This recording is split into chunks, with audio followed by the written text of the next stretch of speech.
Hello, welcome. Question 21, BECE 2025. A rectangular container with dimensions 5 meter by 3 meter by 4 meter is two-thirds full of water. We have to find the volume of what?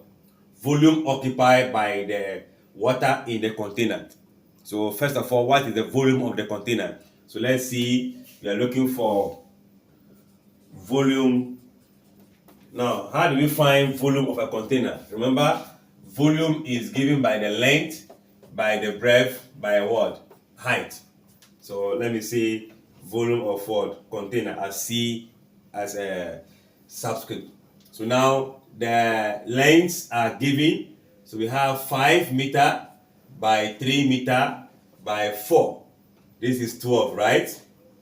12 times this will be 60, or this times this 20, so we still have what? 60 meter cube.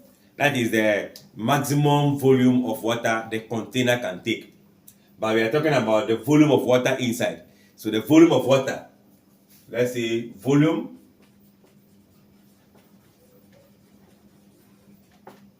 of water is going to be two-thirds the volume of what? The container. You see, this is the container.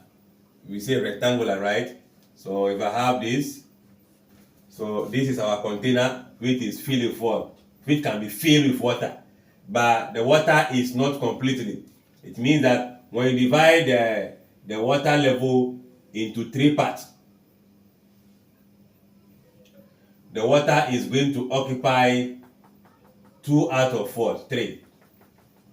So the water is occupying this place, leaving that empty space in there. So we don't need the whole volume. We just need two-thirds of it to be filled with what? Water. And that is going to be 2 on 3 times what we have as what? 60 meter cube.